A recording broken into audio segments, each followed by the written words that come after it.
Agora a gente está indo, então, né, para a nossa reta final. E na nossa reta final, nós vamos estudar geometria espacial, tá? Geometria espacial é o que a gente vai ver agora, praticamente por último, né? E vamos ver também o básico de geometria analítica, tá bom? Que é voltado para o Enem, distância entre dois pontos, interpretação de gráfico, mas nós já fizemos interpretação de gráfico lá em função polinomial do primeiro grau, eu já fiz interpretação de gráfico com vocês. E a parte de equação da circunferência, tá? Em geometria analítica, que é importante para o Enem. Mas hoje nós vamos falar sobre geometria espacial.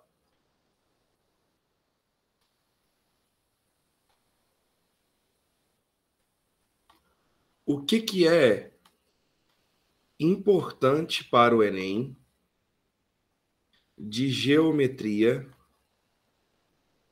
espacial? Quando a gente fala de geometria espacial, nós estamos falando de figuras espaciais.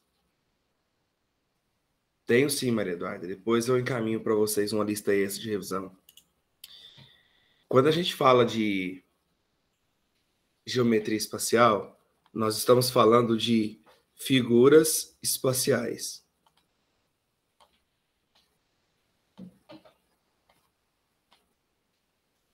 As figuras espaciais, a gente pode dividir ela em dois grandes grupos. A gente pode dividir elas no grupo dos poliedros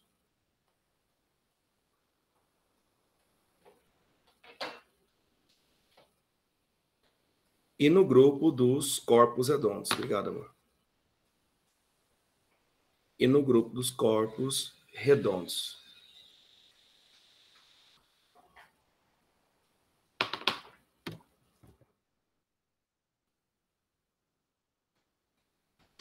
Os grupos dos poliedros, nós podemos subdividir ele em três grandes grupos.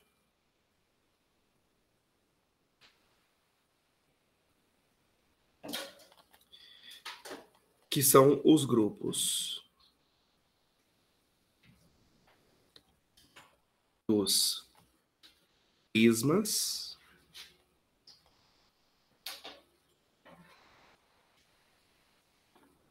das pirâmides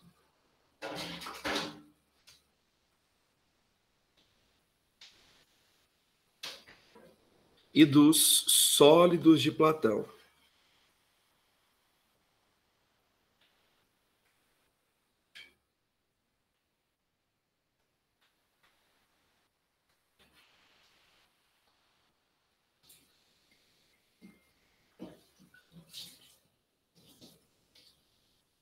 Os corpos redondos, a gente também pode subdividir eles em três grupos, que são os grupos dos cilindros,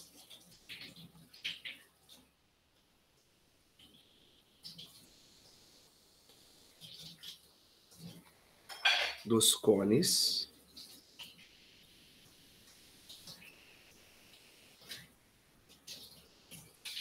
e das esferas.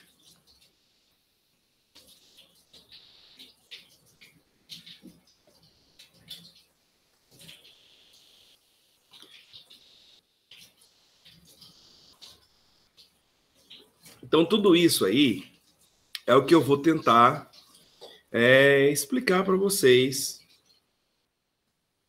durante as nossas aulas, tá?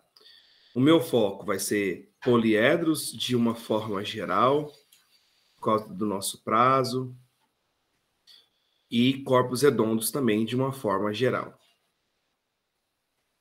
É isso aí. Então, vamos partir para as figuras espaciais.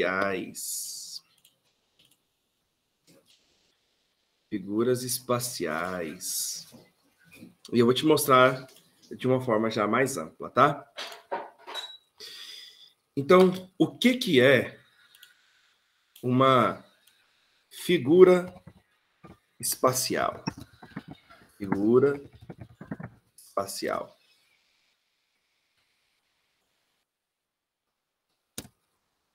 São figuras que possuem 3 dimensões. Quais são essas dimensões? Comprimento, largura, que é a mesma coisa que espessura, e altura, que é a mesma coisa que profundidade.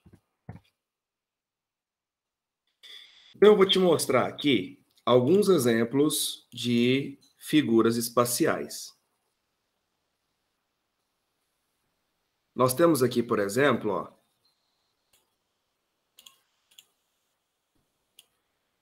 vou abrir ele assim, ó. Se eu deixo assim, isso aqui é uma figura espacial, e o nome dessa figura espacial é prisma retangular. Prisma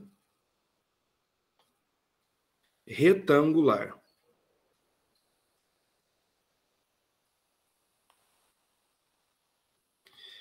Por que que isso é um prisma? Porque essa figura ela é formada por 2 bases paralelas e congruentes. E a base desse prisma é um retângulo. Então, por isso que o nome dele é um prisma retangular. Essa figura aqui já é mais conhecida como um cubo, né?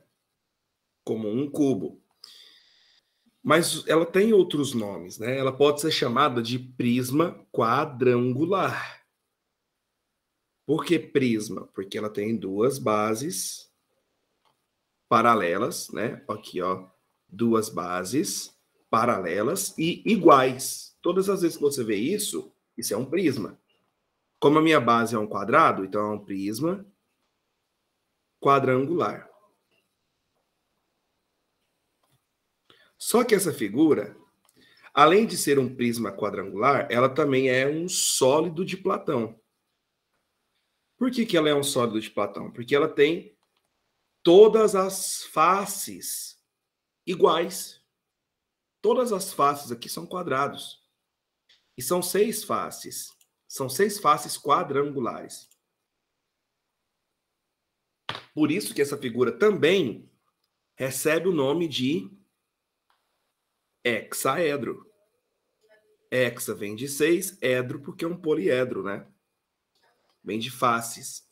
Hexaedro. Mas popularmente conhecido como cubo.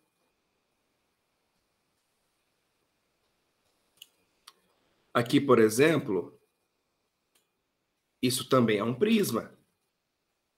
Só que agora a base desse prisma é um pentágono. Então, por isso que o nome dele é prisma pentagonal.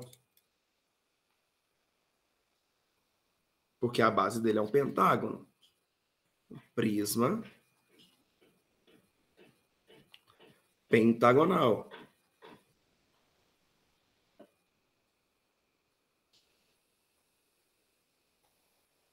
Porque a base dele é um pentágono. Deixa eu ver o que mais que é válido eu te mostrar. Aqui, ó. Também é um prisma. Só que a base dele agora é um hexágono. Por isso que o nome dele é um prisma hexagonal.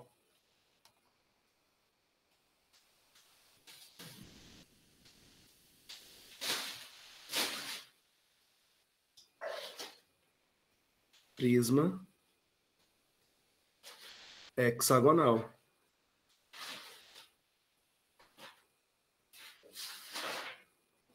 Ah, só tem prisma? Claro que não. Agora aqui, ó, como nós temos uma base e um vértice oposto a essa base, então agora nós já temos o que nós chamamos de pirâmide. Só que a base dessa pirâmide aí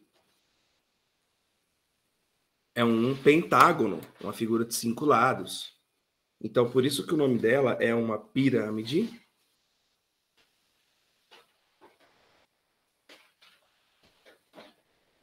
pentagonal.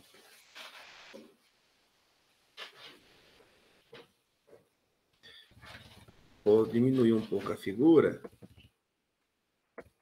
para tentar escrever mais em cima, porque está me atrapalhando aqui a mesinha pelo tamanho dela. Então, aqui é uma pirâmide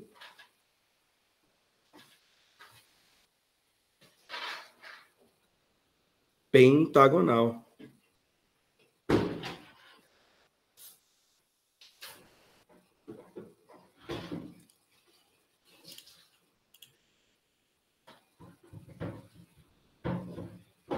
Aqui você teria uma pirâmide, só que a minha base agora é uma figura de 1, 2, 3, 4, 5, 6, 7 lados.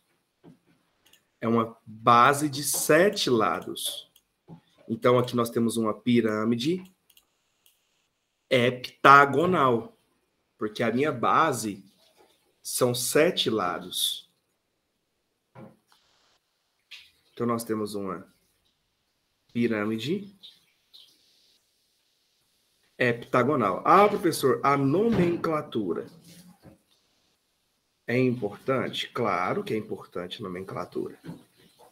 Porque se você não souber a nomenclatura, pode cair questões específicas que cobram o nome da figura, e durante o texto, o enunciado da questão, ele também pode falar para você a figura e não te dar o desenho. Então, você tem que saber como que ela é.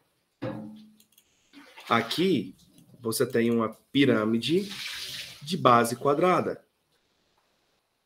Então, aqui você tem uma pirâmide quadrangular.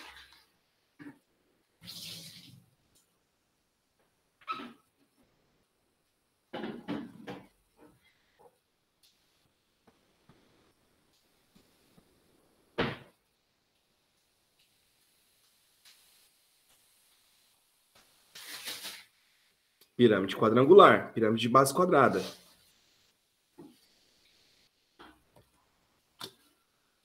Agora eu vou escrever uma outra coisa aqui para vocês. E por último, que eu quero te mostrar aqui das pirâmides, né? Essa figura aqui, ó. Que é uma pirâmide cuja base dela é um triângulo. Então, se você tem uma pirâmide cuja base é um triângulo, você tem uma pirâmide triangular. Só que essa pirâmide triangular, ela também, assim, ela é muito bacana, porque ela é formada por 4 triângulos. Você pode ver que ela é formada por 4 triângulos. Você tem uma aqui na lateral, uma aqui do ladinho de cá, uma lá no fundo, já foram 3 triângulos, e uma face aqui embaixo, 4 triângulos. Essa figura também ela pode ser chamada de tetraedro, também é um sólido de Platão, tá? Tetraedro. Mas aqui eu vou colocar os dois nomes. Pirâmide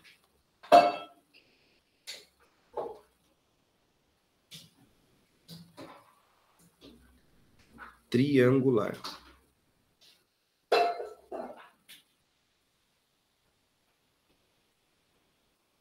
Mas que também pode ser chamada de tetraedro.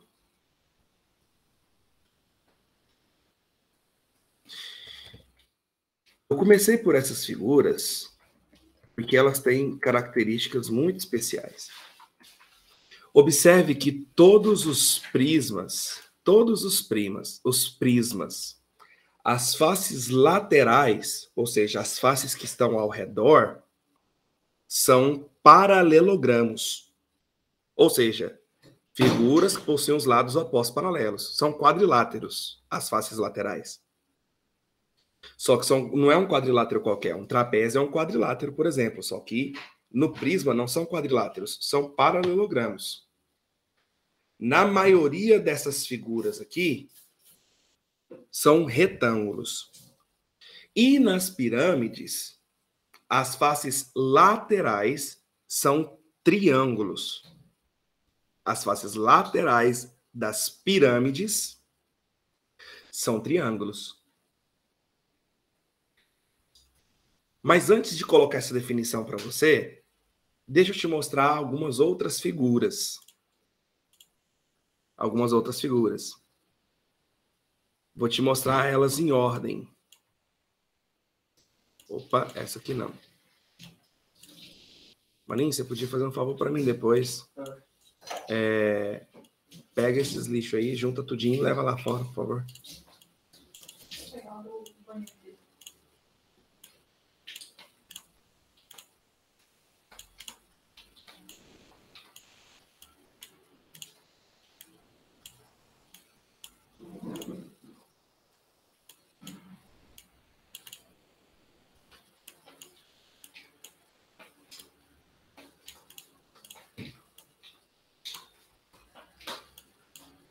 Aí, ó.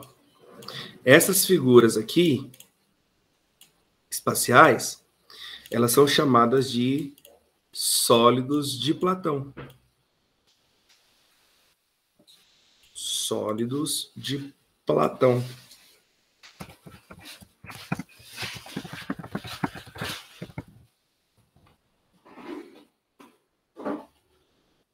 Esses sólidos de Platão são os sólidos mais perfeitos que existem na natureza.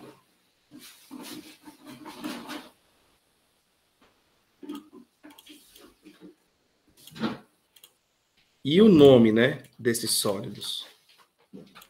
Já vou colocar aqui para vocês. O nome desses sólidos. Esse aqui eu já coloquei, né? Tetraedro, né? Essa piramidezinha aí, ó. Mas o tetraedro recebe esse nome porque ele é formado por 4 faces triangulares.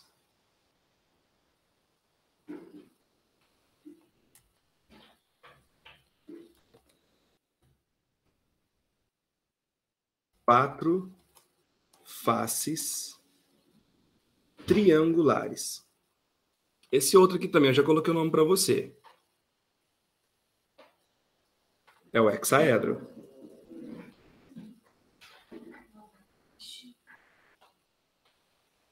O hexaedro é formado por 6 faces quadradas.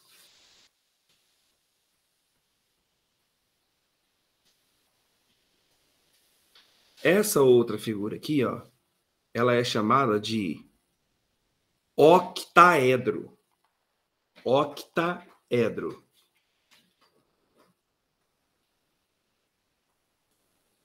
Octa vem de 8. O octaedro é formado por 8 faces triangulares.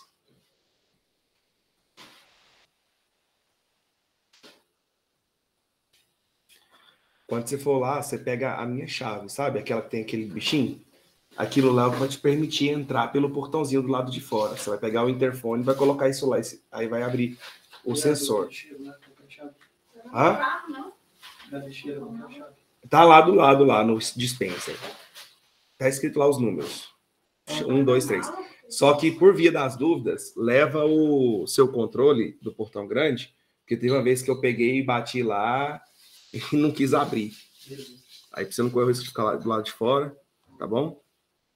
Força pro meu irmão aqui, gente. Gatinho, meu irmão, viu? Solteiro ainda. Ai, ai. Olha só. Essa... Ó, Gabi. Tô de olho em você, viu? Ela falou nada, não. Estou mexendo o saco dela. É porque ela é minha aluna presencial, eu fico pegando no pé dela lá no planeta. Tinha que ser eu, né? Tinha que ser. A outra figura aqui é chamado de dodecaedro. Dodecaedro. O dodecaedro é formado por 12 faces pentagonais. São 12 pentágonos, tá? Então, 12 faces pentagonais.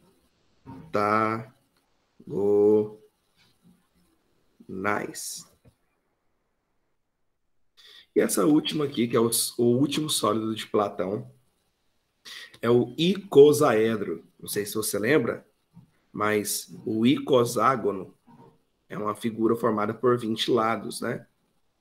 Então, o icosaedro são 20 faces, mas não são 20 faces qualquer. São 20 faces triangulares.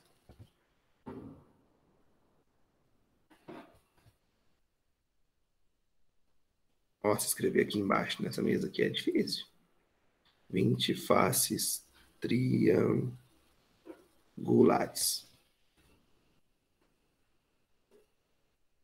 Estou te ensinando primeiro a nomenclatura, tá? Para agora a gente começar alguns exercícios aí. E aí, você pode observar que todas essas figuras que eu te mostrei aqui agora, prisma, pirâmide e sólidos de Platão, todas elas possuem faces poligonais. Todas as faces são polígonos, figuras formadas apenas por retas. Por isso que essas figuras aí são chamadas de poliedros. Por isso que eu coloquei para você aqui, ó, em poliedros, ó. Prismas, pirâmides e os sólidos de Platão são os poliedros. Porque o que são poliedros? São figuras em que todas as suas faces são polígonos. Só que nós não temos somente esses tipos de figuras. Nós temos figuras que vão ter superfícies arredondadas. Nós temos figuras que vão ter superfícies arredondadas. Essas figuras, elas são chamadas de corpos redondos. Corpos redondos.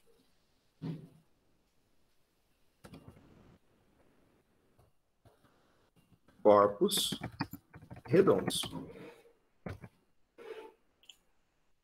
Que é o...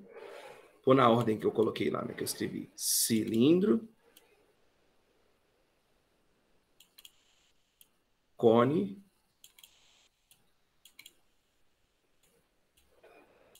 e esfera.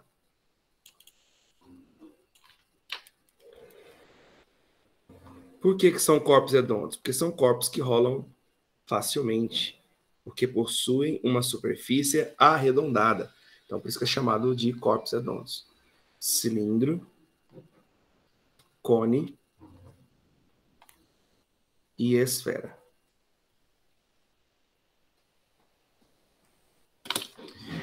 Então, deixa eu escrever para você em uma só página, né, todas aquelas definições de tudo que eu já falei para você até agora. Eu falei o que é um prisma, o que é uma pirâmide, o que é um sólido de Platão, o que são corpos redondos e o que são poliedros. Observe que eu fiz um resumão do que a gente tem que saber para o Enem, né?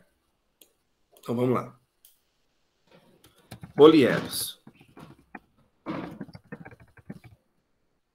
Deu certo lá? Beleza, valeu. Figuras espaciais em que todas as suas faces são polígonos. Figuras formadas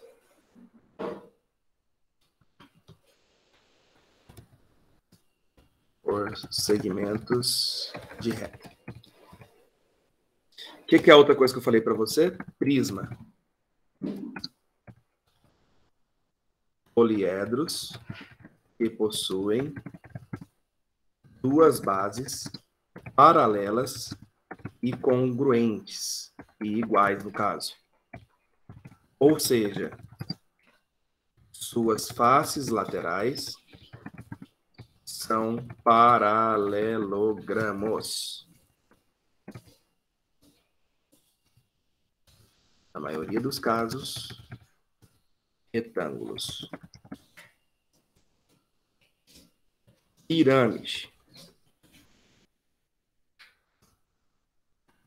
Figuras espaciais em que suas faces laterais são triângulos.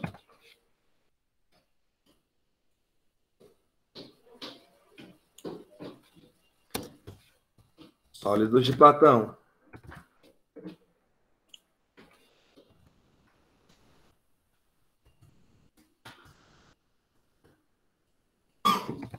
São os poliedros, são os poliedros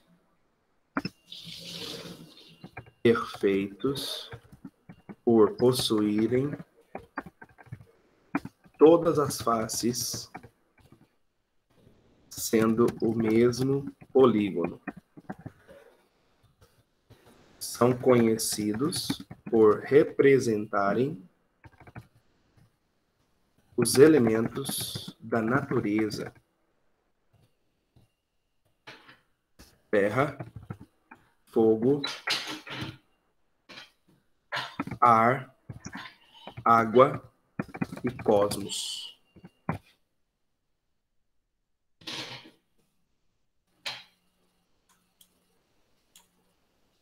E por último, corpos redondos. Corpos, figuras espaciais que possuem uma...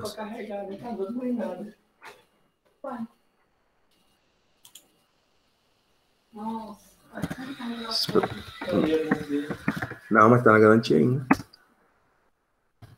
Arredondada. Espera aí.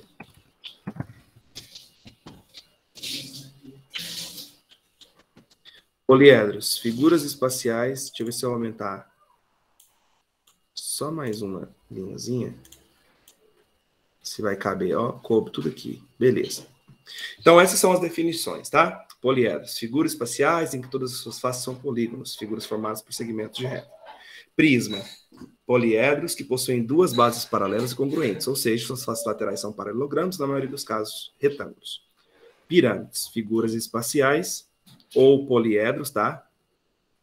Vou colocar poliedros, eu coloquei no outro também. Em todos, né? Poliedros, mas é a mesma coisa. Em que suas faces laterais são triângulos. Sólidos de Platão são os poliedros perfeitos por possuírem todas as faces sendo o mesmo polígono. São conhecidos por representarem os elementos da natureza: terra, fogo, ar, água e cosmos. E os corpos redondos, figuras espaciais que possuem uma superfície arredondada. Ok, agora que você já sabe, né, as nomenclaturas, eu quero fazer com vocês algumas questõezinhas aí da nossa lista. E a primeira questãozinha que eu quero fazer com vocês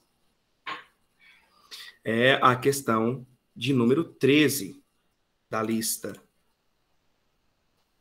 Questão 13 da lista.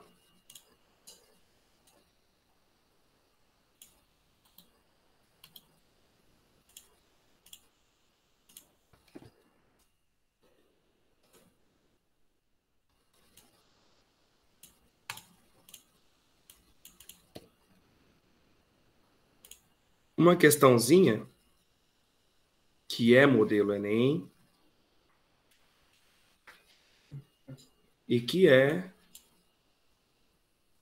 só definição. Que tem que saber. Amor, o Felipe disse que a Alexandre poderia vir, tá? Aí você vê aí como é que você tá. Se dá o ok ou se desmarca, tá bom?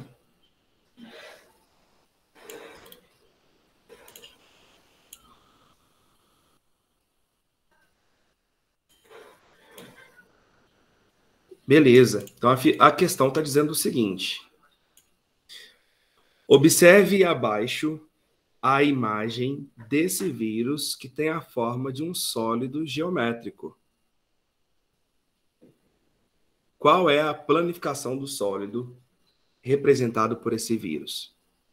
Quando fala-se de planificação, é como se você pegasse a figura, fechasse ela. Quando você fechar ela, ela tem que gerar esse poliedro. Por exemplo, essa figura aqui, ó, ela é formada por um quadrado e 4 triângulos. Então imagina você pegando esses triângulos e fechando eles. Forma uma pirâmide. Então a letra B seria uma pirâmide. E aí eu vou ser mais específico ainda. É uma pirâmide quadrangular.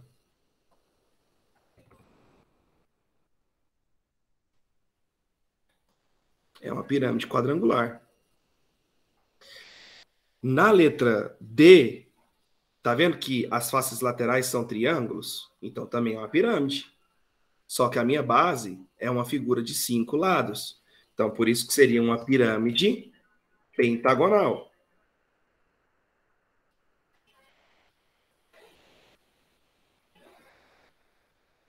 Pirâmide pentagonal. A quarta figura, a quarta não, a letra E, né?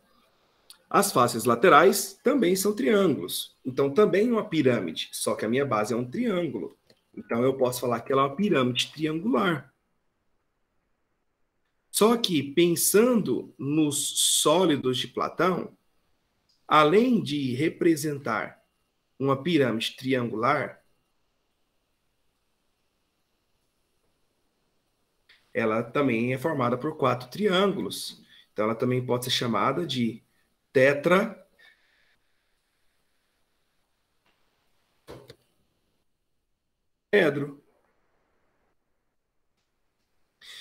Já a figura da letra C, ela possui 1, 2, 3, 4, 5, 6, 7, 8 triângulos. Então quando eu fechar esses 8 triângulos, você vai ter um octaedro.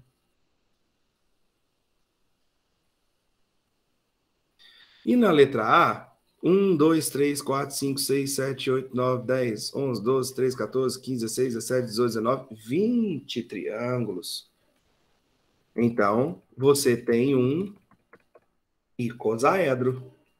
Tá vendo? É uma questão de saber apenas definição. E é o que é o caso dessa figura. Ela é um icosaedro, né? Nossa resposta aqui seria a letra A. Eu quis dar a nomenclatura de todos os demais, só para vocês verificarem como que é, né, a planificação dessa figurinha aí, ó. Professor, esse negócio não cai no Enem, não. Rapaz, eu tô te falando que cai no Enem, ué. Olha a questão 25, a lista. Que é importante saber definição. E tem outras que já caíram, tá? Foi porque eu não selecionei, para não ficar mais extensa ainda a lista. Vou te mostrar aqui a 25, ó.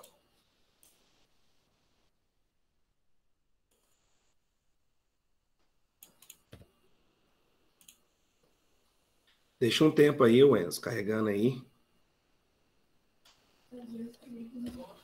Porque já teve vez que o meu iPhone demorou, que tinha zerado a bateria, né? Aí ele aparecia só um negocinho vermelho, tá aparecendo? Não. Então já era.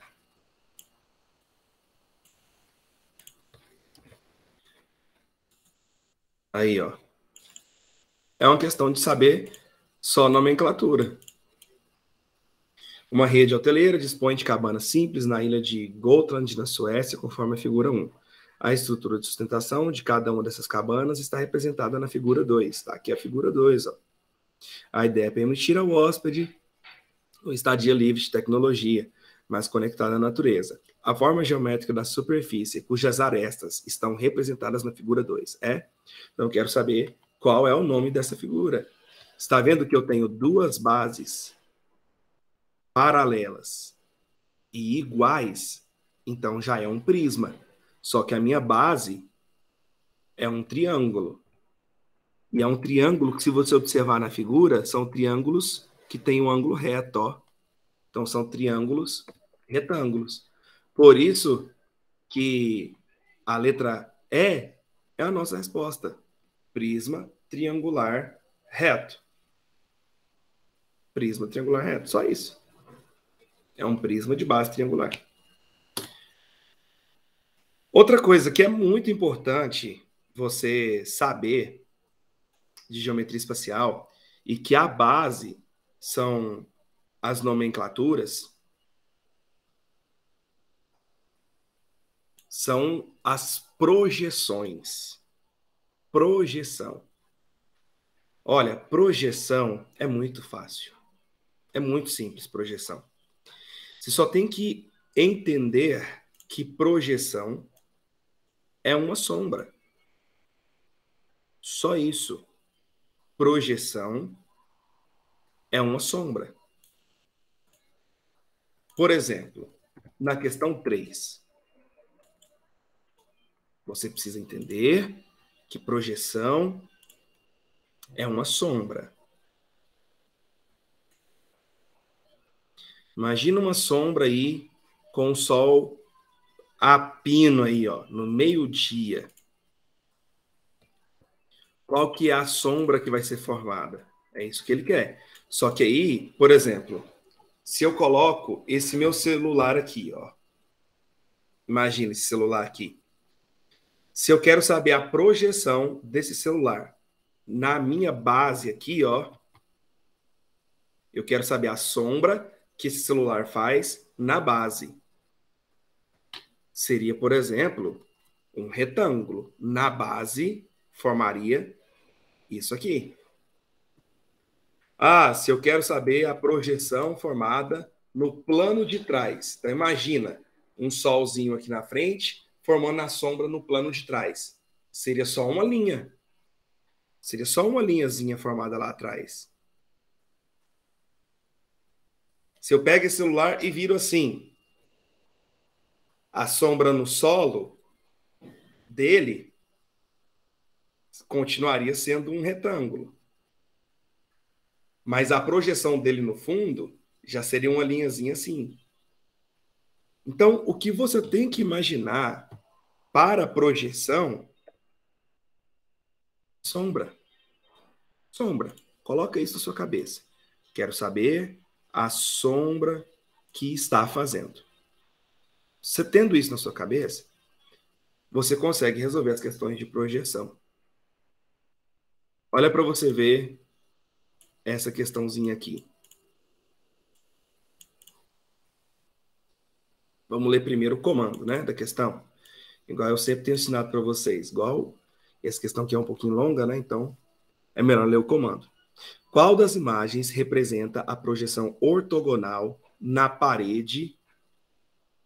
Então, quero saber o quê? A projeção ortogonal na parede da trajetória traçada pelo ponto preto. Então, a trajetória traçada pelo ponto preto quando o registro é aberto. Então, só de olhar na figura já dá para imaginar, né? Eu tenho aqui a parede aqui no fundo, tá vendo? Tenho aqui, ó, a haste e um pontinho preto, né? E eu vou abrir isso. Tudo bem? Quem já tem uma torneira dessa, sabe que essa torneira abre fazendo essa trajetória, né? Esse registro, essa haste, ela abre fazendo essa trajetória aqui. Olha para minha canetinha. Olha a trajetória que foi feita para esse ponto. Olha a trajetória que foi feita para esse ponto. A trajetória que foi feita para esse ponto. Já dá para matar aqui a letra A. Tem nem mais o que fazer. Uma torneira do tipo 1/4 de volta. Então a torneira do tipo 1/4 de volta. 1/4 de volta é 45 graus. Então ela vai girar 45 graus. É mais econômica, já que seu registro abre e fecha bem mais rapidamente do que uma torneira comum, aquela torneira de ficar girando, né? A figura de uma torneira do tipo 1/4 de volta tem um ponto preto marcado na extremidade da haste de seu registro e que se encontra na posição fechado, e para abri-lo completamente é necessário girar a haste 1/4 de volta no sentido anti-horário. Então eu vou girar a haste 1/4 de volta no sentido anti-horário. Então eu quero saber o que? A sombra projetada na parede. Então se você imaginar isso aqui projetado na parede, vai fazer esse movimento aqui, ó. É a sombrinha que foi feita lá na parede. Letra A. Vamos mais uma, de projeção ortogonal, que geralmente assim é um terror dos alunos, né? Mas que não é tão complicado assim. Questão de número 1. Tá, Bárbara, já já. Questão de número 1.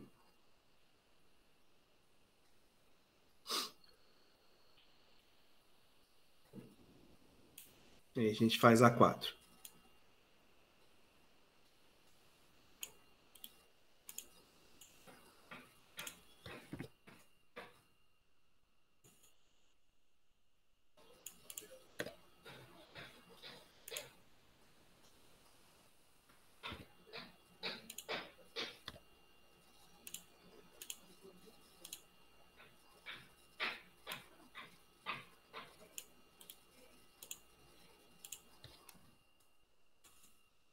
O que a gente está querendo saber?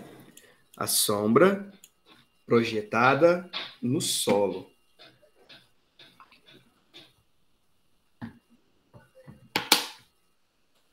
A sombra projetada no solo. Tá, então vamos ler a questão, porque só de ler isso aqui eu não sei, né? Não sei, deve ser dessa palavra aqui, mas não tenho certeza. Um grupo de países criou uma instituição responsável por organizar o PINE, com o objetivo de melhorar os índices mundiais de educação. Em sua sede foi construída uma escultura suspensa com a logomarca oficial do programa em 3 dimensões, que é formada pelas iniciais do nome. Então tá aqui, PINE, né? É uma letra, é uma palavra formada em 3 dimensões. Então você imagina ela em caixa alta, né? Tá bem aqui no desenho aqui, dá para você imaginar, ó. Essa escultura está suspensa por cabos de aço, de maneira que o espaçamento entre letras adjacentes, ou seja, entre letras seguidas, é o mesmo. Todas têm a mesma espessura e ficam dispostas na posição ortogonal ao solo. Ao meio-dia, com o sol a pino, tá vendo aqui, ó? Isso é projeção ortogonal, ó. Ao meio-dia, com o sol a pino, as letras que formam essa escultura projetam ortogonalmente sua sombra. É só você pensar nisso.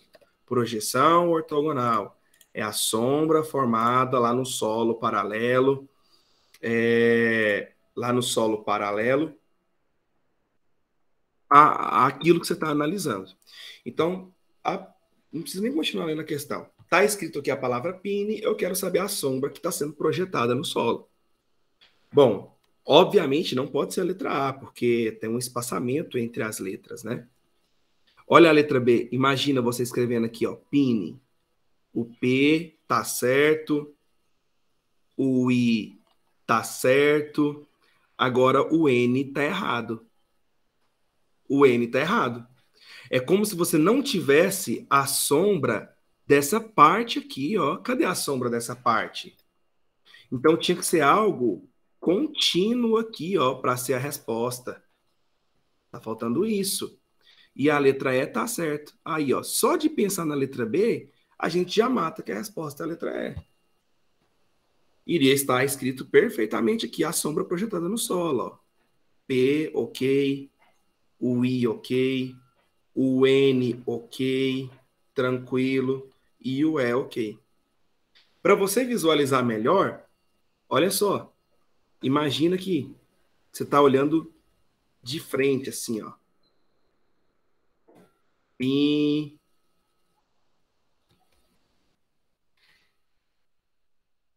Ne. Aí. Qual que seria a sombra projetada no solo? Ah, cara, com certeza a sombra da letra P seria isso. Da letra I seria isso.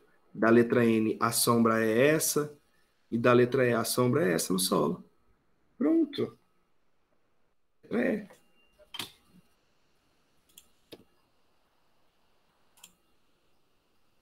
Antes de ir para 2, né, que vocês pediram aí. Aliás, vamos para 2, que a 2 é projeção, né? A 2 é projeção. A 3 não é basicamente projeção. A gente tem algumas transformações geométricas, chamadas de isometria, né? Mas você, reflexão, não precisa ficar muito preso a isso, não. Pode cair? Pode, mas a gente não tem tempo para ficar vendo tudo isso, né? Então não tem tanta ocorrência assim.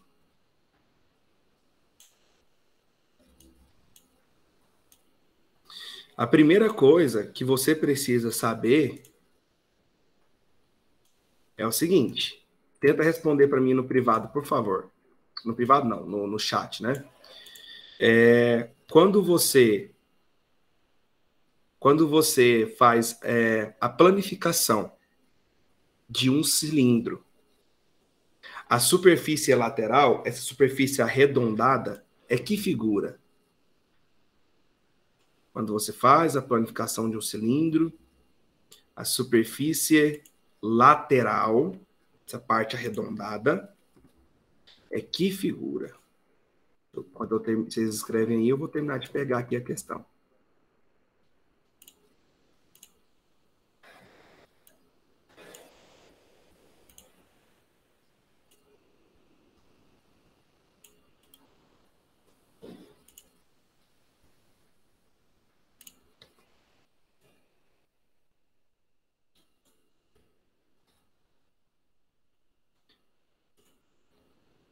Exatamente, exatamente. É o que todos vocês falaram.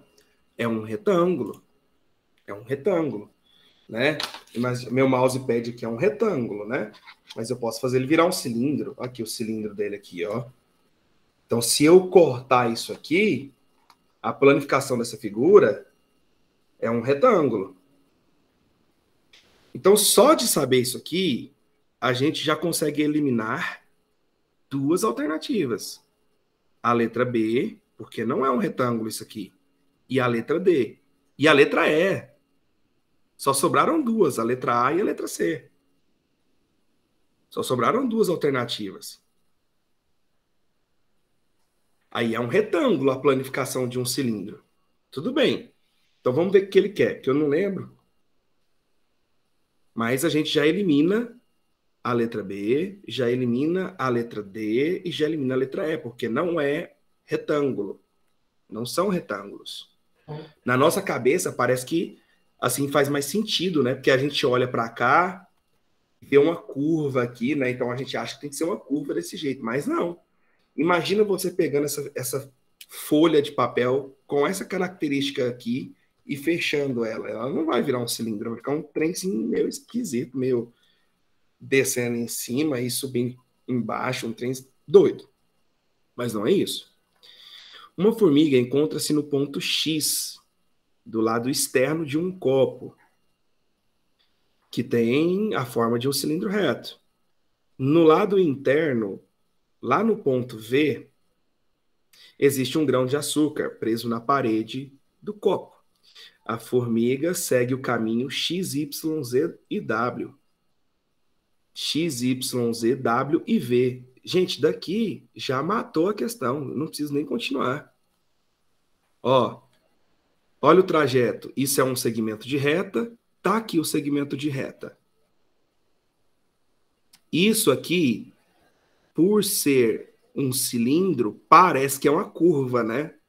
Mas não é. Na figura planificada, isso é uma reta. Aí ela pega e vai descer para o W. Então, desceu para o W. E depois ela vai para o V. Parece uma curva, né? Mas não, é uma reta. A não ser, seria uma curva. Na verdade, não tem nem como ser uma curva. Se fosse uma esfera, poderia ser uma curva. Mas é uma reta com essa característica aqui, ó. A resposta é a letra A. Para ser um outro tipo de reta, o ponto V tinha que estar mais embaixo. Aí seria uma reta decrescendo, assim, sabe? Então, para ser uma reta retinha aí, com essa inclinação 0 graus, só pode ser a letra A. Ana Victória, conseguiu enxergar? Beleza. Tranquilo. Ótimo. Show. Então, vamos para 4. Aí a gente vai prosseguir, tá bom? Porque senão a gente só fica aqui em projeção. Aí deixa as outras para vocês tentarem fazer. Questão 4.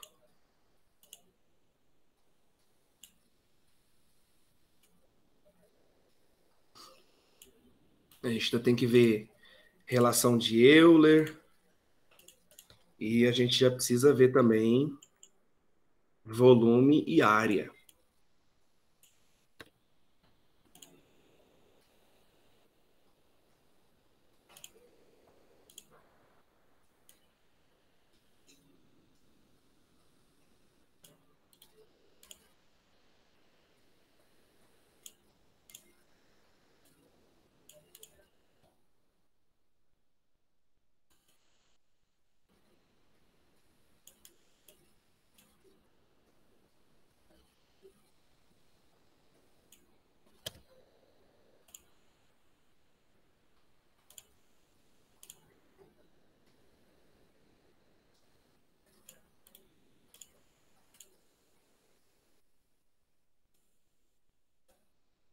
Ok, então a questão 4 está dizendo o seguinte. Eu vou direto aqui ao ponto, tá? Vou direto ao ponto aqui, ó. Vou pegar essa figurinha aqui. Vou adicionar aqui na página atual. Vou aumentar ela um pouco. E vou prolongar aqui para vocês entenderem o que vai acontecer. Então, o primeiro passo é uma reflexão no eixo X. Reflexão, pessoal, é um espelho. Você já olhou de frente para o espelho? Quando você coça o seu... Igual aqui, ó. Quando você coça o seu olho, eu estou coçando meu olho direito. Mas no espelho, é como se fosse refletido. É como se a pessoa estivesse ao contrário, coçando o olho esquerdo, saca? Então, a reflexão desse coração, em comparação ao eixo X, que é o eixo que está na horizontal, tem que ser isso aqui, ó.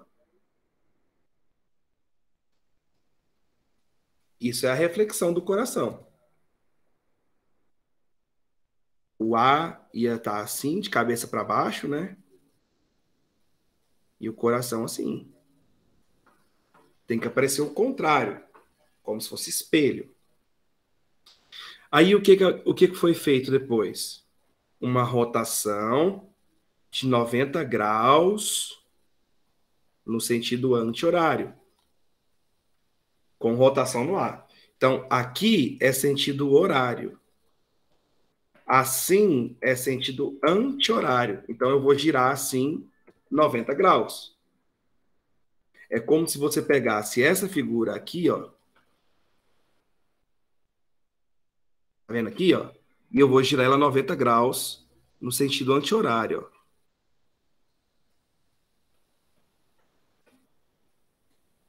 Só que isso aqui não veio junto, né?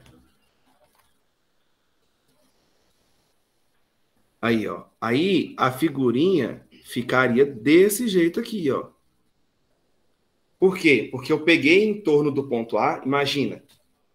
Ó, meu celular tá aqui. Fiz a reflexão.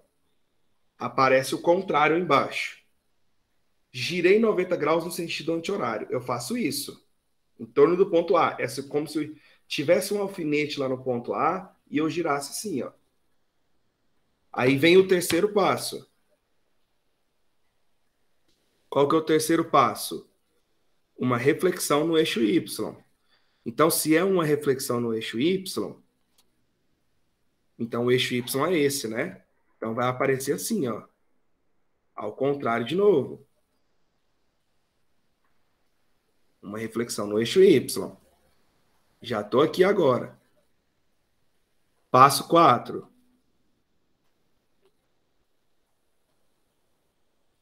Rotação de 45 graus no sentido horário. Então, sentido horário é assim, né? Então, você vai pegar essa figura e vai girar ela 45 graus.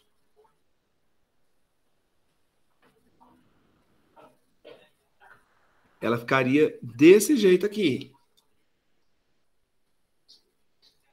Aí, por último,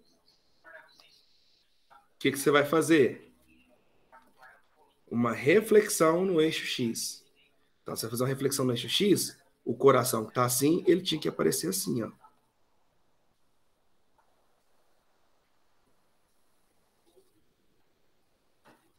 Uma reflexão em relação ao eixo X. Por isso que a nossa resposta é a letra C. Então, o segredo dessa questão é você entender que reflexão é um espelho, então tem que aparecer o contrário, refletido, reflexo, refletido. E você saber como que é girar no sentido horário e anti-horário.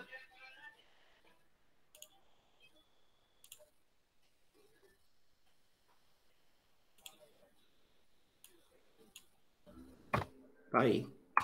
Após todas essas modificações, ficou desse jeito a figura. E aí, Bárbara? Conseguiu visualizar? Beleza. Ótimo, então. Bom, vamos prosseguir, então. Para prosseguir, eu vou pegar aqui algumas figuras para a gente fazer algumas análises. Não, vou pegar essa aqui não. Vou pegar essa aqui que não está pintada.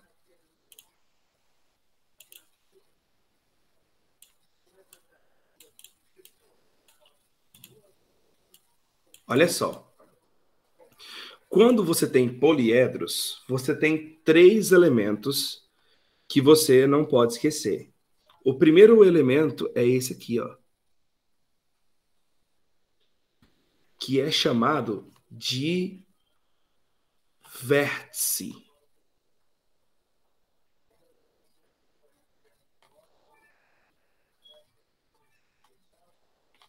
No caso dessa figura aí, nós temos 12 vértices.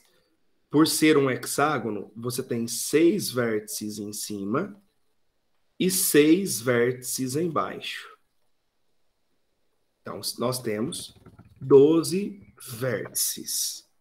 Por isso que eu vou representar V é 12. 12 vértices. O outro elemento que é de extrema importância você ficar ligado aqui é o polígono que compõe essa figura. Esse polígono que compõe a figura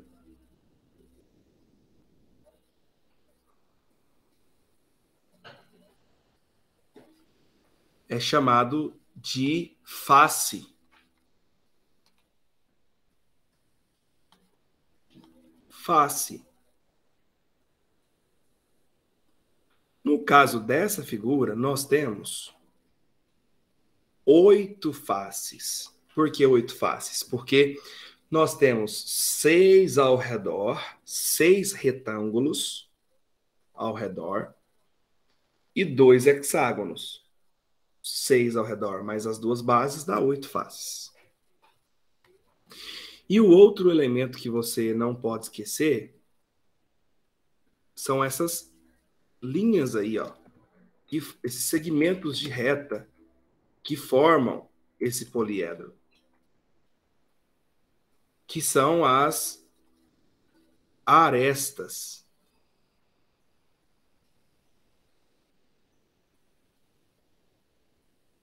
No caso dessa figura, nós temos 6 arestas em cima, 6 embaixo e 6 ao redor. Nós temos 18 arestas. Quando você vai para essa outra figura aqui, por exemplo, ó, que é uma pirâmide heptagonal, você tem um total de 8 vértices, porque são 1, 2, 3, 4, 5, 6, 7 embaixo e 1 em cima. 8 vértices. Faces, você também tem 8. Porque se é uma figura de 7 lados embaixo,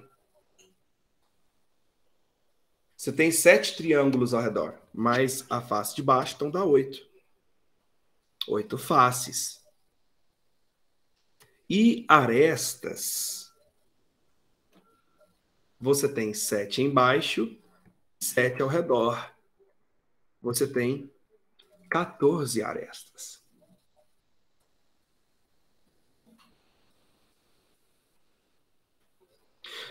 Só que para montar isso aí, você teria uma outra lógica.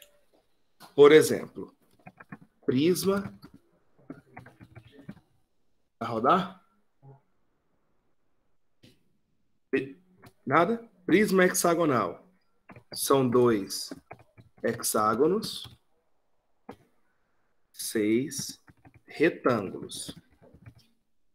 Eu poderia encontrar o número de arestas de uma forma diferente. Porque se são 2 hexágonos, cada hexágono são 6 lados, eu poderia fazer 2 vezes 6. Só que também são 6 retângulos. Cada retângulo são 4 lados. Então, eu poderia fazer 6 vezes 4.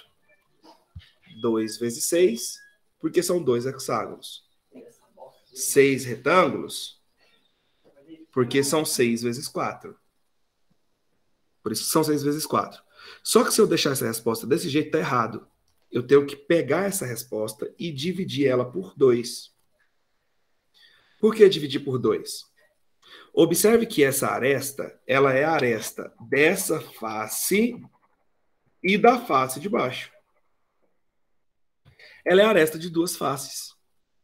Se eu olho para essa aresta aqui, por exemplo, ela é a aresta da face de cima e é a aresta dessa face aqui. Ela é a aresta de 2 faces. Se você olhar para essa aresta aqui, ela é a aresta dessa face e ela também é a aresta. Ou seja, cada aresta é a aresta de 2 faces. Então, se eu pegar 2 hexágonos separados,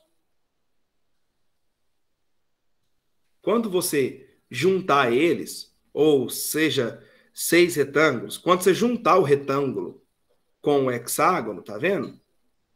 Você não vai ficar com 10 arestas, 6 do hexágono e 4, porque essa aresta é a aresta de 2 faces. Então, é por isso que eu tenho que dividir por 2.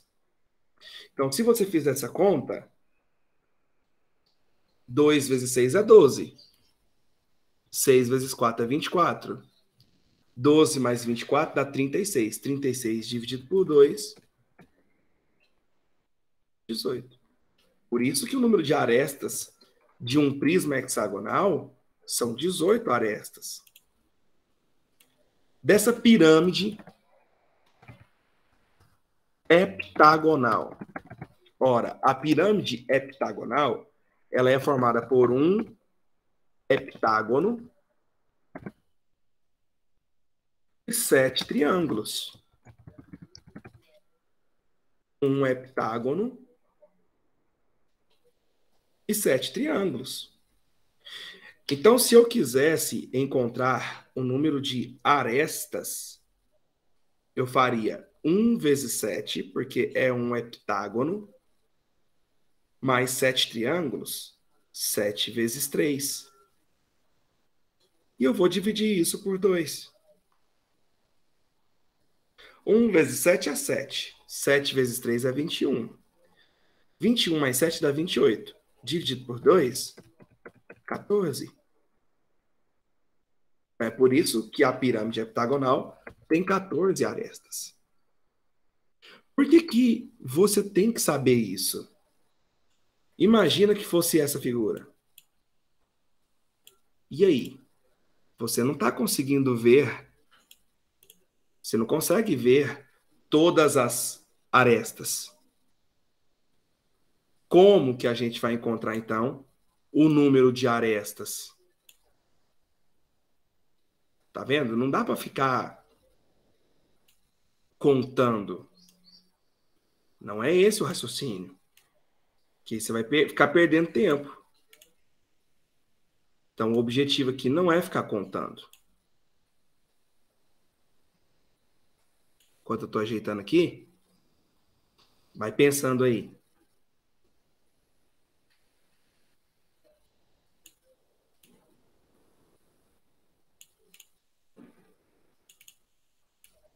Isso aqui não é um icoságono?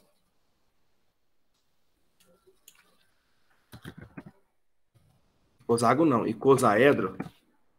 E o icosaedro não são 20 triângulos?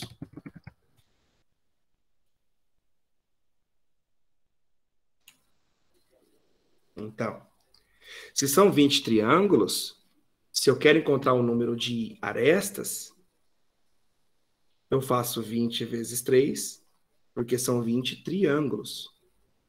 E eu vou dividir a resposta por 2. 20 vezes 3, 60. 60 dividido por 2, 30. Ah, então eu tenho 30 arestas. E faces? E faces? Uai. Faces? Faces, eu já sei que são 20. Não está escrito 20 triângulos?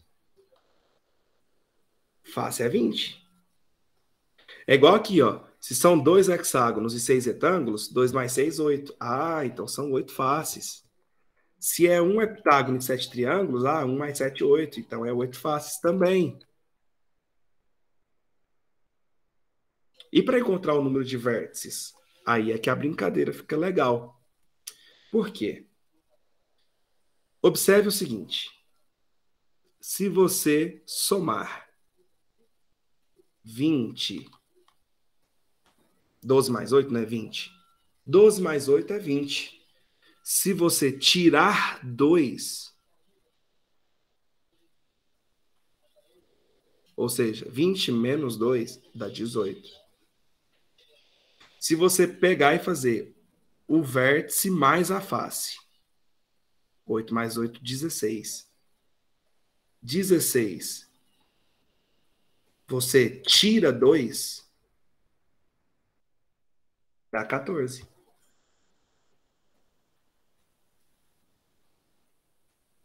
Visualizou?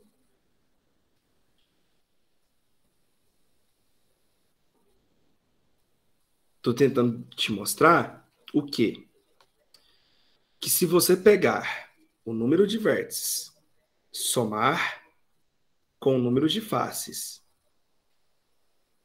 e subtrair 2, sempre vai dar o número de arestas. Sempre vai dar o número de arestas. Eu, particularmente, eu acho mais bonitinho escrever de outra maneira. Eu acho mais bonitinho escrever assim, ó.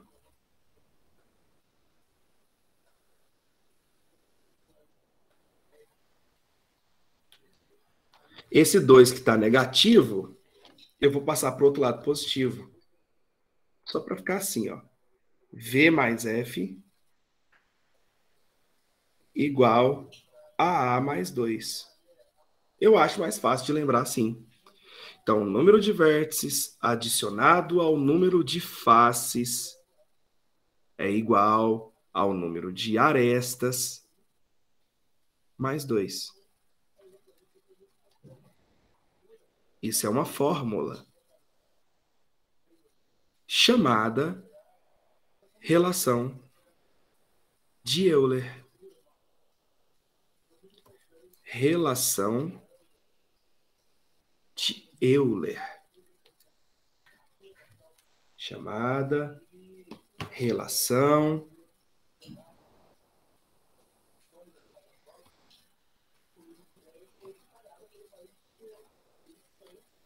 de Euler.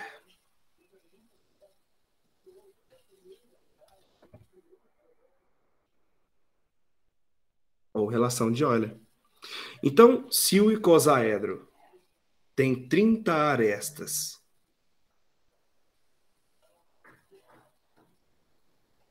e 20 faces, eu consigo descobrir o número de vértices. Fazendo o quê? A relação de Euler. Vértice mais face é igual a aresta mais 2. 30 mais 2 dá 32. 32 menos 20, 12. Ah, então quer dizer que o icosaedro tem 12 vértices. E aí, para você não esquecer essa formulazinha, você pode pensar, criar aquelas frasezinhas, né? Que eu já comentei com vocês em outras aulas. Então, você pode pensar assim, ó, vamos fazer arroz doce. Vamos fazer arroz doce. Vamos fazer arroz doce. Ah, professor, eu não gosto de fazer arroz doce. Então, você vai lembrar disso, ó. Vamos fazer amor mais 2 vezes. Pode ser também. Vamos fazer amor mais 2 vezes. Enfim, você escreve o que você quiser. Vamos fritar arroz a 2. Vamos fritar arroz a 2. Sei lá, inventa qualquer coisa. Eu gosto, né, de vamos fazer amor mais 2 vezes. Eu acho que é mais legal de lembrar. Diante disso, então, a gente pode partir para mais questões da nossa lista. Vamos lá para a questão de número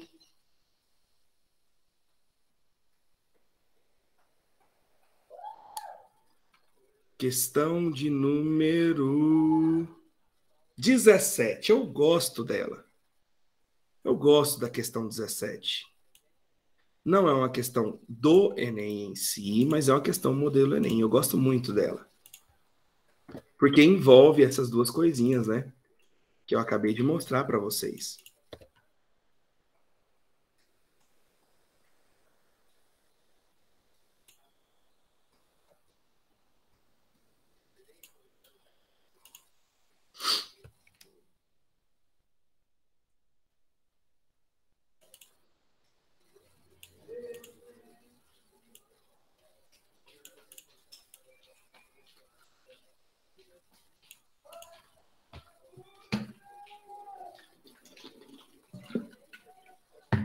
Esse pedreiro aí do lado tá apaixonado, hein?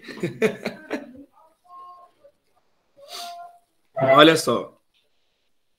Uma bola de futebol é um poliedro convexo formado por 20 faces hexagonais e 12 faces pentagonais, todas com lados congruentes entre si. Um torcedor fanático de um dos clubes cearenses de futebol encomendou a um artesão uma bola de futebol costurada à mão e que contenha o símbolo do seu time costurado em cada vértice da bola. Para costurar essas faces lado a lado, formando a superfície do poliedro convexo, o artesão gasta 15 centímetros de linha em cada aresta. Então, são 15 centímetros em cada aresta.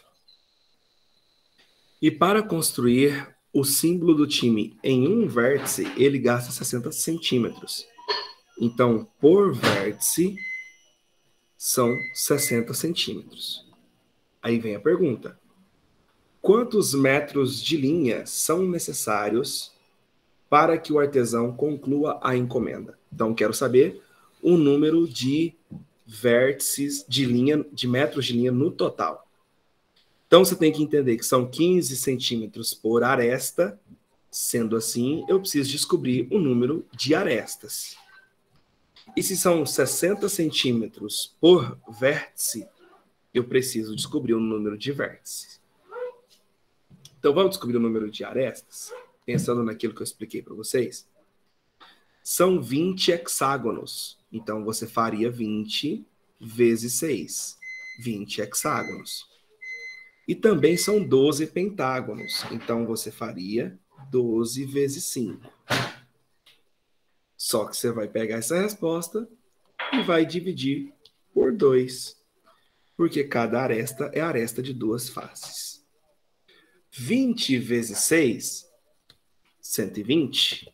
12 vezes 5, 60. 120 mais 60 dá 180. 180 dividido por 2, 90. Ah, então essa figura tem 90 arestas. Faces. Faces são 32. Por quê? Porque são 20 hexágonos e 12 pentágonos. Então você tem 32 faces. Esse é o total de faces. E vértice? Como que eu vou encontrar o vértice? Eu vou usar a relação de Euler. Vértice mais face é igual a aresta mais 2. Vértice eu não sei, face 32, arestas 90, mais 2. 90 mais 2 dá 92. 92 menos 32, 60. Ah, então nós temos 60 vértices. Tudo bem? Se você for animar o negócio, tem que tirar as coisas aí de baixo. Congelador. Agora que eu já sei o número de arestas e o número de vértices, então eu finalizo a questão. Por quê? São 15 centímetros por 15 centímetros por aresta. Então eu tenho que fazer 90 vezes 15. Mais 60 centímetros por vértice. E são 60 vértices. Então, mais 60 vezes 60. Quando você faz essa continha aí, 90 vezes 15, mais 60 vezes 60, que é 3.600, você vai encontrar 4.950 centímetros. Só que a gente quer isso em metros. Ou seja, 49,5 metros. O que nos leva a marcar a letra B. Então, isso seriam questões de arestas. É você reconhecer que para saber o número de arestas, você não precisa ficar contando. Você só tem que entender como é a composição da figura. Se você entende como é a composição da figura, você consegue descobrir o número de arestas. Vamos lá, vamos fazer mais uma questão sobre isso. A 16. Também gosto da 16. Uma questãozinha da UERJ.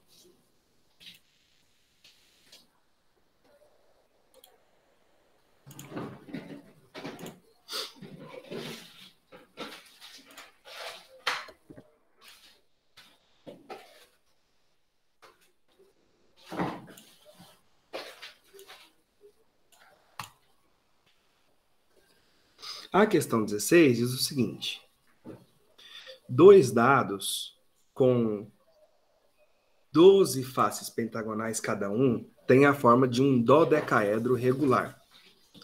Se os dodecaedros estão justapostos por uma de suas faces, ou seja, se eles estão um em cima do outro, encostando uma face, formam um poliedro côncavo. Então, forma esse poliedro aí por fora, tá?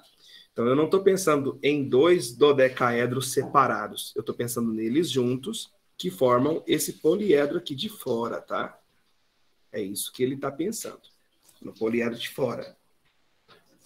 Considere o número de vértices V, de faces F, de arestas A. Qual é a soma de V mais F mais A? V mais F mais A.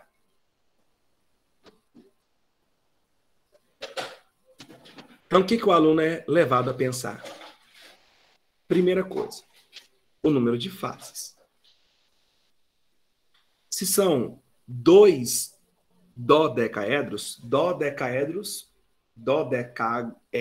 são 12 faces. E se são 2 dodecaedros, 2 vezes 12. Ah, então ele tem 24 faces. Só que tem um problema. Quando você juntou esses 2 dodecaedros, isso aqui, ó, não existe mais. É o que eu te disse, eu estou olhando para a figura de fora. Então, eu estou anulando uma das faces do dodecaedro de cima e do dodecaedro de baixo. É como se eu retirasse isso. Então, você tem que tirar 2, porque eu estou subtraindo uma face de um dodecaedro e outra face de outro dodecaedro. Então, 2 vezes 12 dá 24. 24 menos 2, 22. Então, essa figura, ela possui 22 faces, porque eu juntei uma com a outra e tirei essas duas aí de baixo, né? Que ficou uma base, uma sobre a outra, sobreposta, justaposta à outra. Então, eu elimino essas duas faces. Agora, eu preciso pensar no número de arestas. Número de arestas. Ora, um dodecaedro são 12 pentágonos. Então, a gente faria 12 vezes 5 e dividiria por 2. Mas se fosse um dodecaedro, só que são 2 dodecaedros. Então, eu tenho que multiplicar isso por 2. Só que quando você faz isso, né, que vai dar 60, porque você pode simplificar os dois aqui, ó, está, 12 vezes 5, 60.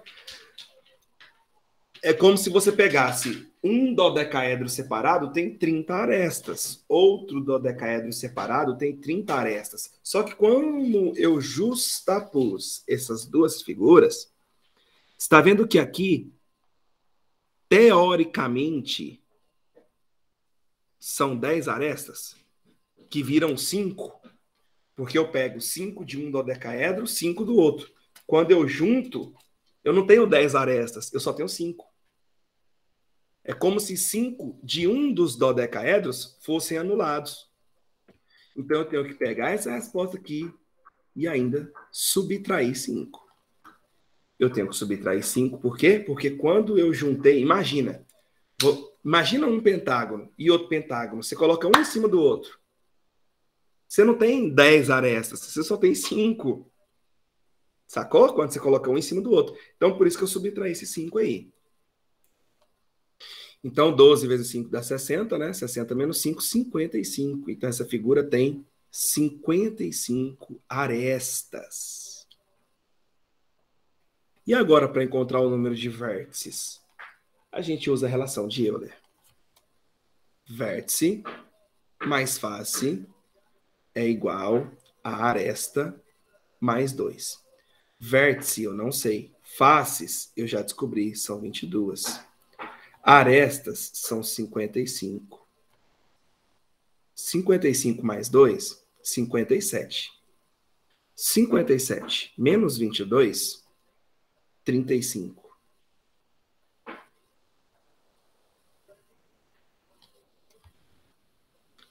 Então, essa figura tem 35 vértices. Como a questão está pedindo para nós fazermos vértice mais face mais aresta, vértice são 35, face 22, aresta 55. 35 mais 55 dá 90, 90 mais 22, 112. Letra D. Isso aí. Não é do Enem, é da UERJ, mas é nível Enem.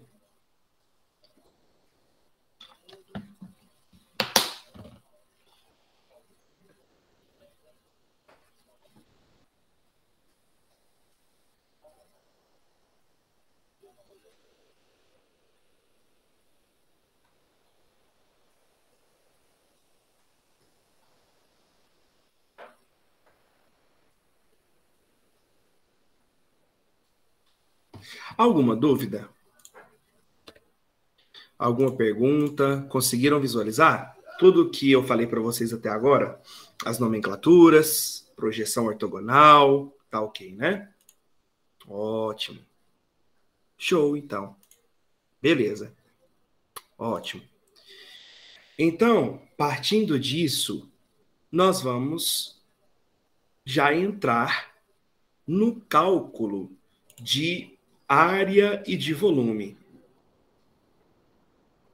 Área e volume. Área e volume. Área e volume.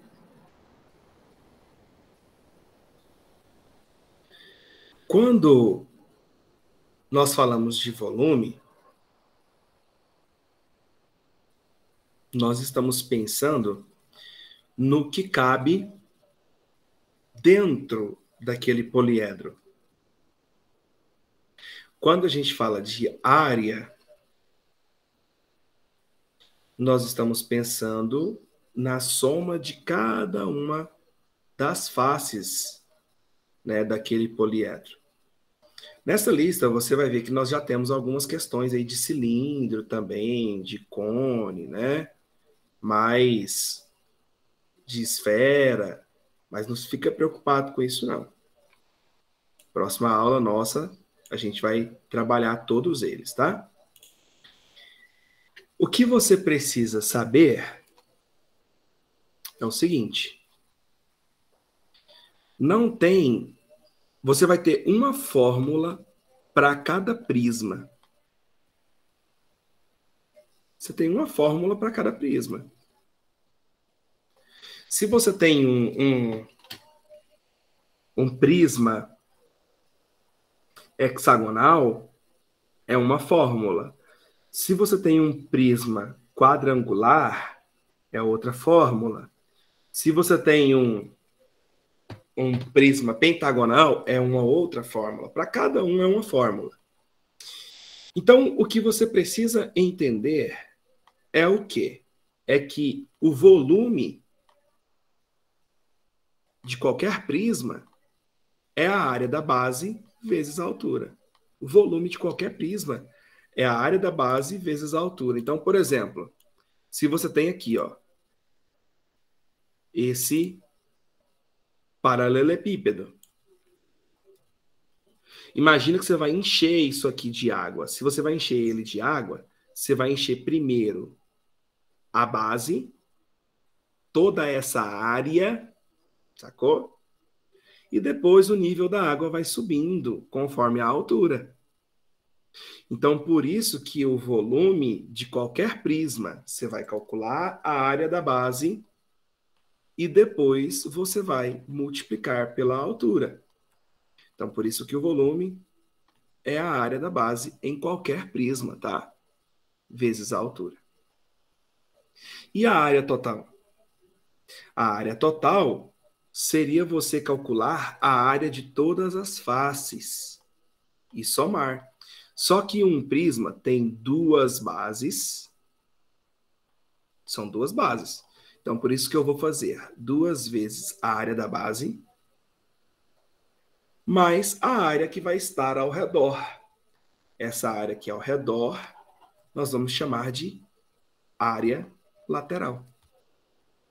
Então, se você quer calcular a área total do prisma, você vai fazer 2 vezes a área da base mais a área lateral. Eu vou te mostrar os 2 principais prismas. Os 2 principais que caem.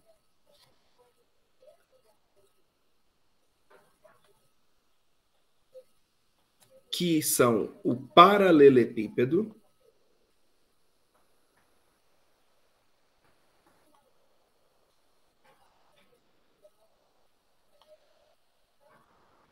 é o que mais cai, tá? E o cubo.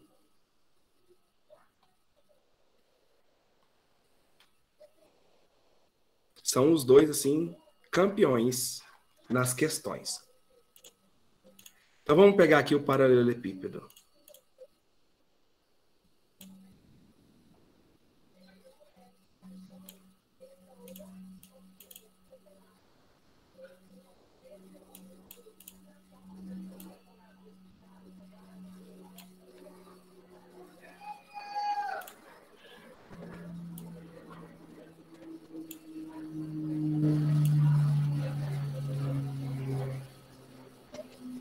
Tá aqui o paralelepípedo.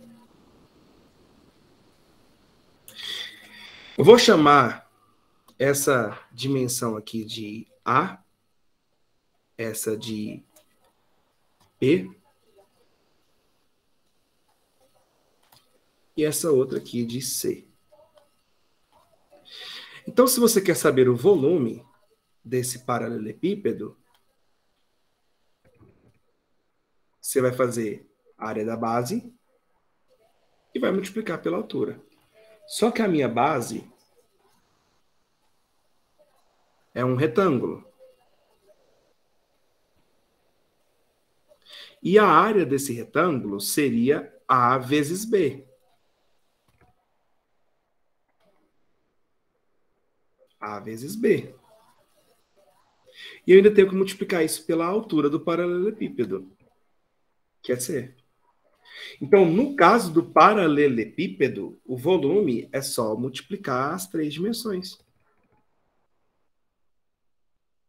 Volume do paralelepípedo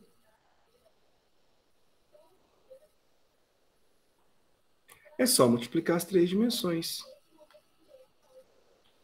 A vezes B vezes C. E a área total? Ora, a área total,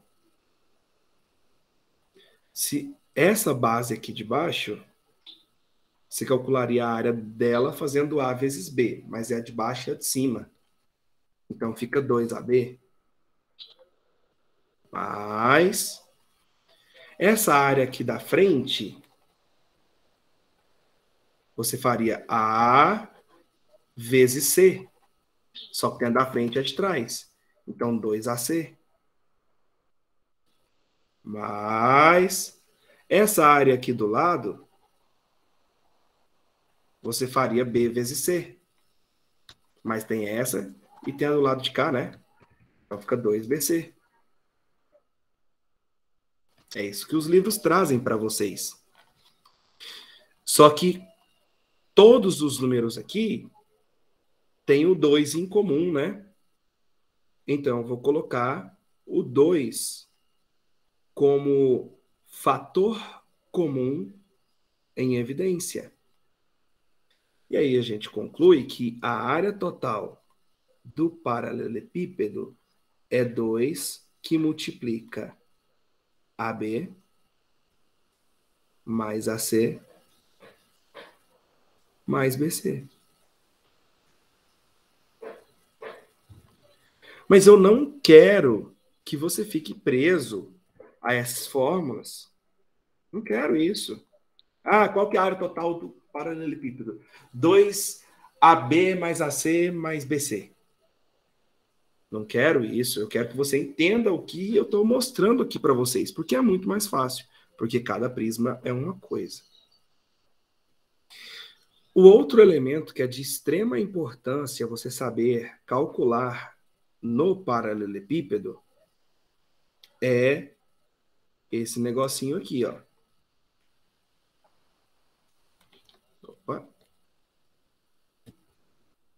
Isso aqui, ó.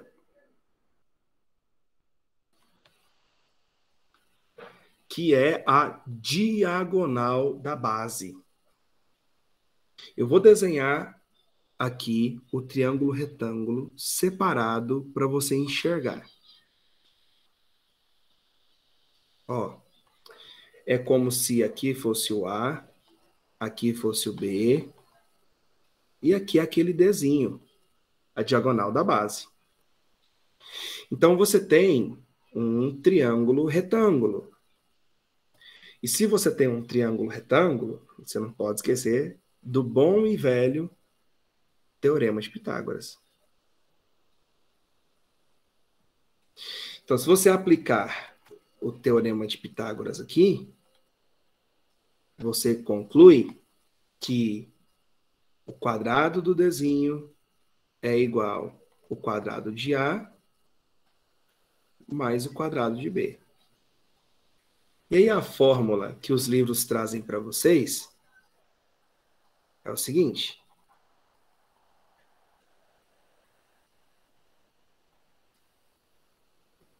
Se aqui está ao quadrado, você pode jogar para o outro lado a raiz quadrada.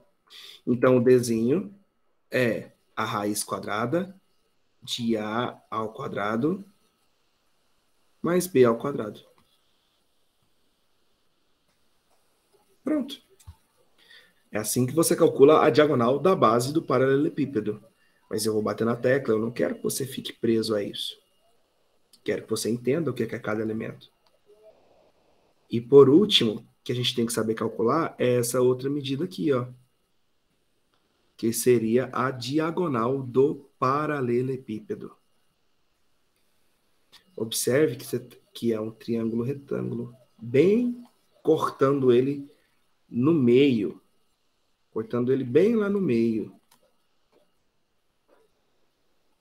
Aqui ele, ó.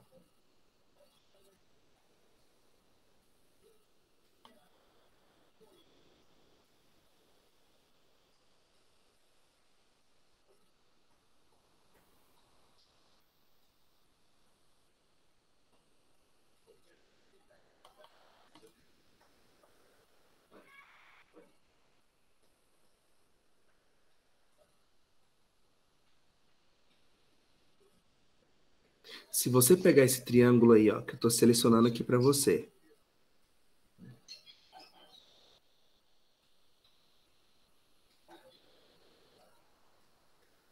E aplicar nele o Teorema de Pitágoras. Então, vou até desenhar ele aqui de novo, separado, para você enxergar ele.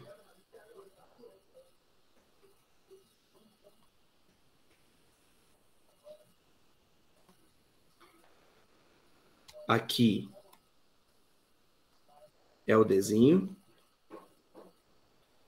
Aqui é o C.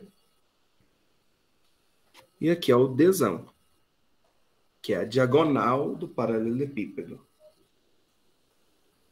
Se você, então, aplicar nesse aqui o Teorema de Pitágoras, você vai ter Dzão ao quadrado é igual a Dzinho ao quadrado mais Czinho ao quadrado.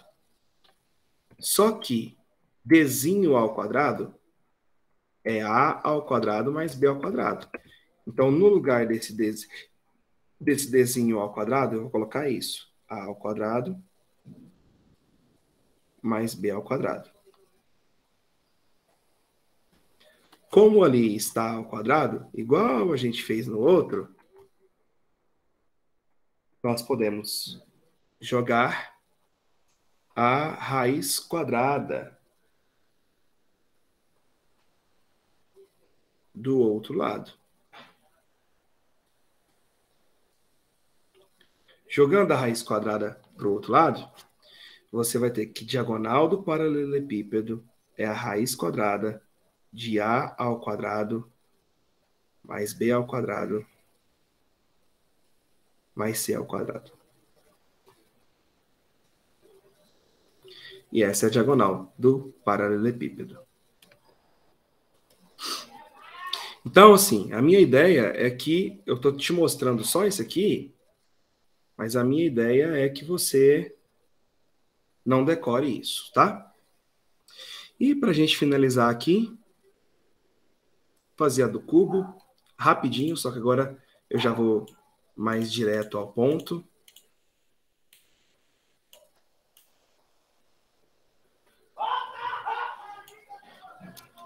Porque se é um cubo, todas as arestas são iguais. Então, o volume é você fazer A vezes A vezes A. A vezes A vezes A, A ao cubo.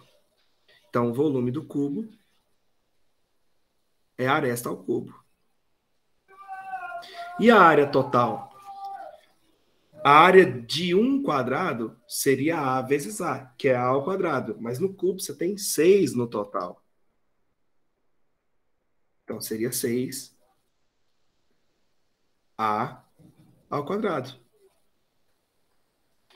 E a diagonal da base? A diagonal da base é a diagonal do quadrado, que nós vimos lá na nossa aula de áreas de figuras planas, que é lado raiz de 2. Então, seria aresta raiz de 2. Ô, gente, eu coloquei V de volume aqui, mas é porque que é A, né? A área total é 6A ao quadrado. E a diagonal do cubo? Bom, eu acabei de mostrar para vocês que a diagonal é aresta ao quadrado, mais aresta ao quadrado, mais aresta ao quadrado. E a raiz quadrada, né? Só que A ao quadrado, mais A ao quadrado, mais A ao quadrado, são 3A ao quadrado. Então é como se você tivesse que a diagonal do cubo é a raiz quadrada de 3A ao quadrado. O A vai para fora e o raiz de 3 permanece lá dentro. Então, por isso que a diagonal do cubo é aresta raiz de 3.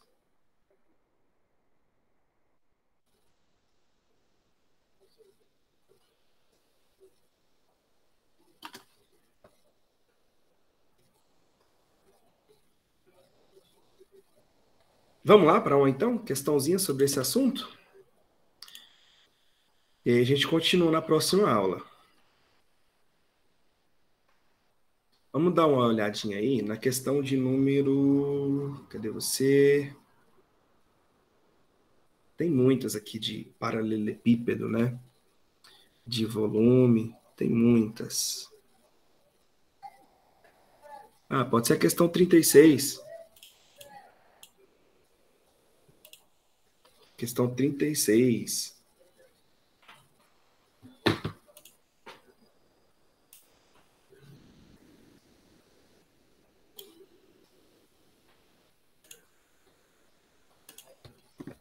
Olha lá, ó.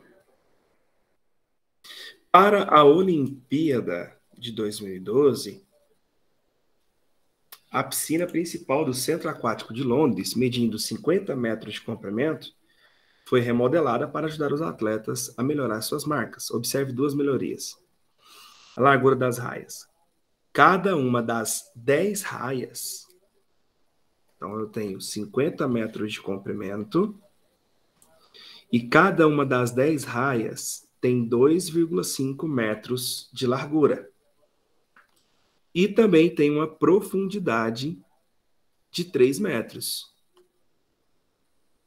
Qual que é a capacidade da piscina em metro cúbico? Tranquilo, né? É como se você tivesse, então,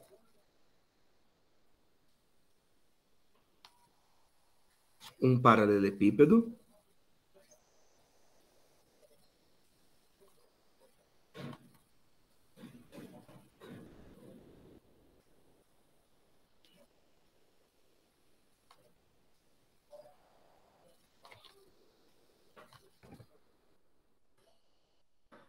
onde esse paralelepípedo tem 50 metros de comprimento,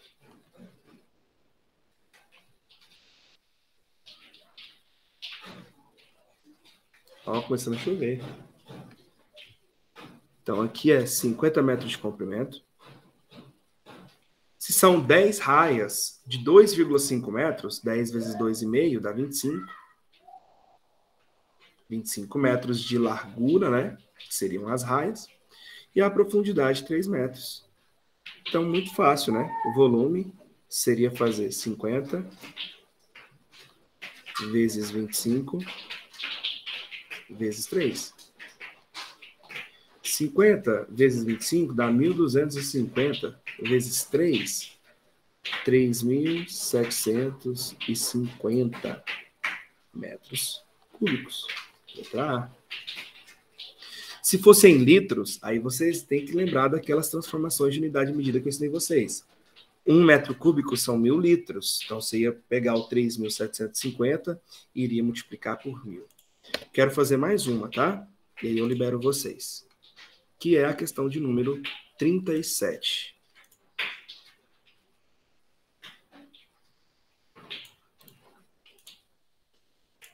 Questão 37.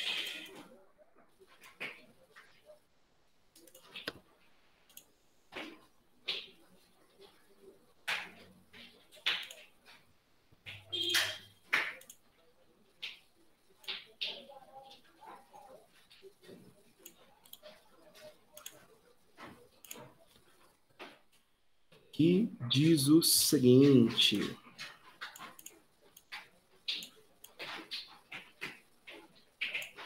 após o fim do vazamento, o volume do petróleo derramado.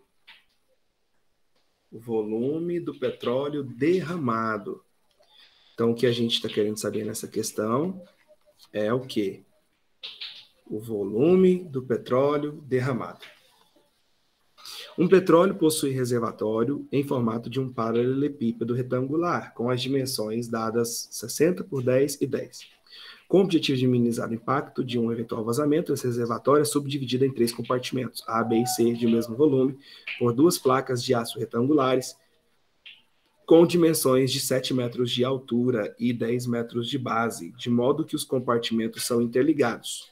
Assim, caso haja rompimento no casco do reservatório, apenas uma parte da carga se vazará. Então, caso haja rompimento no casco, apenas uma parte vazará. Suponha que ocorra um desastre quando o petroleiro se encontra com sua carga máxima. Ele sofre um acidente que ocasiona um furo no fundo do compartimento C. Para fins de cálculo, considere desprezível a espessura da placa divisória. Após o fim do vazamento, qual é o volume de petróleo perdido? Então, se você tem um furo bem aqui no fundo, qual é o volume de petróleo que vai vazar? Bom, vai ser vazado o petróleo que não está conectado aqui, ó. Tem vários jeitos, viu, de fazer essa questão. Que não está conectado aqui,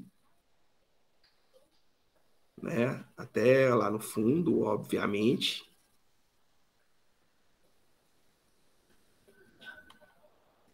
E essa parte que furou, ela também vai vazar. Todinha.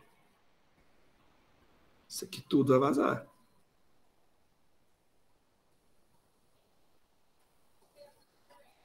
Então, a única parte que não irá vazar é essa parte que está resguardada aqui, né? Se tudo é 60 e são 3 compartimentos, é como se cada compartimento fosse 20. 20, 20, 20. Então, eu posso pensar o seguinte. Para saber o volume que vazou, eu posso fazer o volume total. O volume total seria 60 vezes 10 vezes 10. Esse seria o volume total de petróleo. 60 vezes 10 vezes 10. E eu vou subtrair o que não vazou. O que não vazou? 40 vezes 10 vezes 7. É o que não vazou. 40 vezes 10 vezes 7. É uma das maneiras que você tem de fazer essa questão. Ora, 60 vezes 10 vezes 10 dá 6.000. 40 vezes 10 vezes 7 dá 2.800. 6.000 menos 2.800, 3.200 metros cúbicos. 3.200 metros cúbicos? Letra D. A outra forma que você poderia pensar.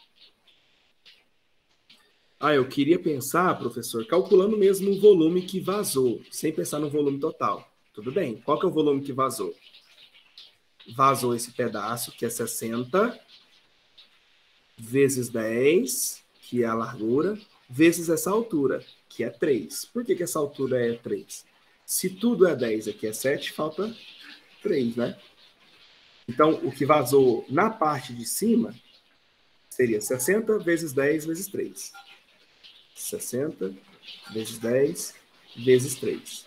Mais esse pedacinho aqui agora, ó, que eu não calculei ainda, né? Só calculei a parte aqui de cima. Então, seria 20 vezes 10 vezes 7, porque aqui é 7. Então, 20 vezes 10 vezes 7. 60 vezes 10 vezes 3 dá 1.800. 20 vezes 10 vezes 7, 1.400. 1.800 mais 1.400, 3.200 metros cúbicos. Tá vendo? Então, você escolhe a melhor maneira que você poderia ter para resolver essa questão. Não tem só esses jeitos aí, com certeza pode ter mais alguma outra maneira de fazer essa questão. É isso, pessoal. O que eu queria comentar com vocês na aula de hoje é isso. Terça-feira que vem, nós vamos finalizar a geometria espacial, tá? Eu vou falar para vocês sobre volume de pirâmide e área de pirâmide, obviamente. Vamos resolver questões. Vamos falar de cilindro, de cone e de esfera, tá? E aí a gente se vê na aula de semana que vem, na terça-feira. Vai fazendo os exercícios e qualquer coisa vai tirando dúvida comigo lá no grupo, tá? Então, o Marco está perguntando, essas de volume são fáceis? Essas que eu fiz, elas são fáceis. Mas toda de volume é fácil? Não. Por isso que eu disse, Marco, que você, quando lê uma questão, você tem que se perguntar, eu consigo fazer ela rápido? Essas duas questões que eu fiz são questões que você conseguiria fazer ela rápido. Não demora para fazer uma questão dessa. Então, você faz ela imediatamente, no primeiro momento de prova. Ou são questões que vai demorar para fazer, você faria no segundo momento de prova, que seriam as médias, né? Ou eu sei fazer, mas vai demorar demais. Ou eu nem sei fazer. Você tem que deixar para o terceiro momento de prova, que seriam as questões difíceis. Essas duas aqui seriam questões que a gente poderia considerar particularmente como fácil. Ou seja, que você faria imediatamente quando lesse ela lá na hora da prova. Mais alguma pergunta, pessoal, sobre o que nós falamos hoje? Eu que agradeço, Samara. Show demais, então, meu povo. Um grande abraço para vocês, se cuidem. Tchau, obrigado.